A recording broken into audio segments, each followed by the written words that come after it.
what do you think about Sufi? Isn't that a part of Islam? Wow. I mean, don't ask me to give a short answer to that one. I mean, that's... You know, the problem with Sufism is the term Sufism covers a broad range of things. There are some Sufis who are not Muslim. They actually say that Sufism was before Islam, and that's actually true. It's actually true. Okay? So, Sufism is really a form of mysticism. And mysticism claims that the way to know God is through experience, right? Is that you don't know God through studying and so on and reading, but you know God through experience. So Muslim Sufis would claim that what is important is to do lots of worship, lots of prayers, lots of fasting, okay, lots of, live a very ascetic, simple life that is free from, worldly trappings, to make a lot of dhikr, a lot of remembrance of God. Okay, so this is what by and large Sufis would claim. Okay, however, actually, what the Prophet Muhammad taught and what Jesus taught and what you can find in the Quran is that no, knowledge is very, very important. Indeed, the Quran says, Biyu Rabbani'un. Rabbani'un means scholars. And it's an appeal to everybody, everyone, to have knowledge. Those who know are not like those who do not know. And knowledge, as the Prophet ﷺ said, comes from studying. So there are two extremes here. There's the extreme of the people who study and seek knowledge just for the sake of information. That is not right.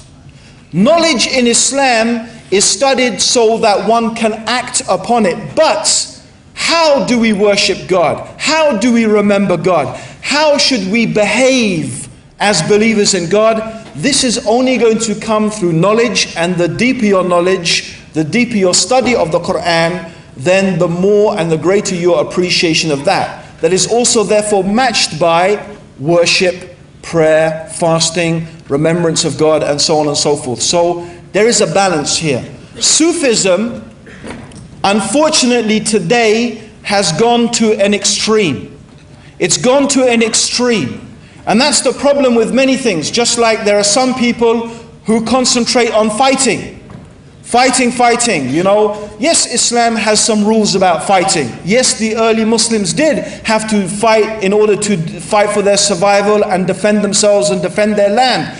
But then some people imagine that this is all that Islam is about, this is the most important thing, and then they end up doing crazy things like, killing women and children and all sorts of things that are forbidden by the religion, and they think this is something the religion is teaching. This is the problem. This is extremism.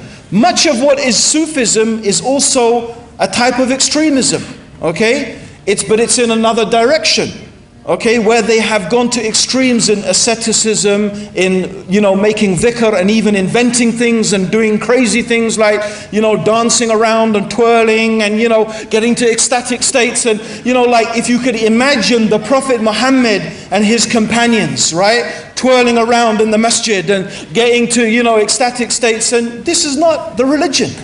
The religion is the beautiful middle way.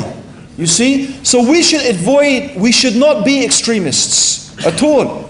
In fact, the Prophet Muhammad, may God's peace and blessings be upon him, avoided that. So if by Sufism we mean to remember God, to live a simple life, to do worship, alhamdulillah, there's nothing wrong with that. But we do have to be aware of people who call themselves Sufis, but they sell another extreme version of Islam.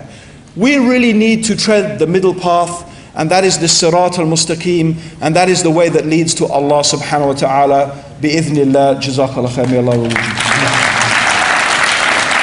Jazakallah khair, Abdur Raheem.